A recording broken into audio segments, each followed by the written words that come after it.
C'est-à-dire que naturellement, le chien va se positionner à l'opposé du maître. Ça, c'est la position de prédilection du border collie. Vers l'âge de entre 6 mois et 1 an, il doit se positionner là. Naturellement.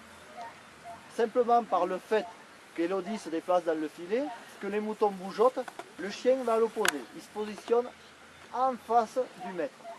On parle souvent de position midi 6 heures. On imagine ce cercle-là, c'est une pendule. Elodie est à 6 heures, le chien est à midi. Les moutons sont au milieu du cadran. C'est une position midi 6 heures que l'on appelle. C'est simplement pour se donner des repères lors du dressage.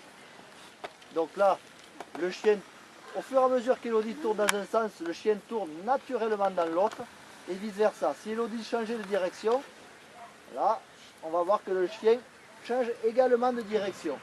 Là, l'attitude naturelle du border, elle est parfaite. Le border se positionne pile poil à l'opposé de son maître. Il cherche toujours à rabattre les animaux vers le maître. C'est ce qu'on veut. En partant de là, on révise, on fait que de la révision de ce que Elodie a fait auparavant jusqu'à l'âge de 6 mois, c'est-à-dire un bon coucher ou un bon stop, comme on veut. Et là, on s'aperçoit que finalement, il n'écoute plus rien, beaucoup moins bien. C'est tout à fait normal à cet âge-là, parce que le border a envie de partir au mouton, de travailler, de faire son travail de chien de berger. C'est-à-dire de contenir toujours les animaux autour du maître. Ça, c'est normal qu'il écoute beaucoup moins bien. Mais c'est à nous, avec le dressage, avec de l'éducation comme on l'en fait aujourd'hui, de pouvoir remettre de l'obéissance sur le chien et que le chien travaille pour nous et non que le chien travaille pour lui-même. Qu'un chien qui travaille pour lui-même n'écoutera pas le maître et lorsqu'on travaillera en réel, écoutera encore moins le maître parce qu'il n'en fera qu'à sa tête.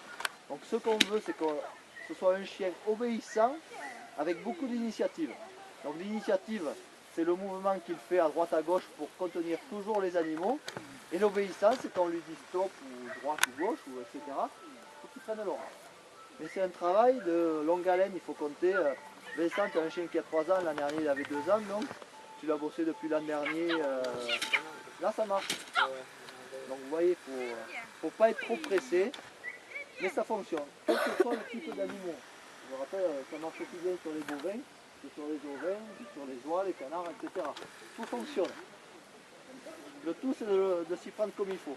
Donc là, Elodie est en train de réviser le stop.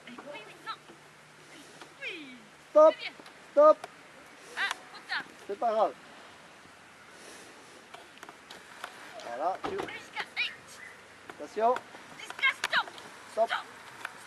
C'est bien. Félicite ton chien. C'est bien. Voilà. C'est un travail d'équipe. Quand le chien ne fait pas correctement, il ne faut pas le frapper. Ça marche pas ça.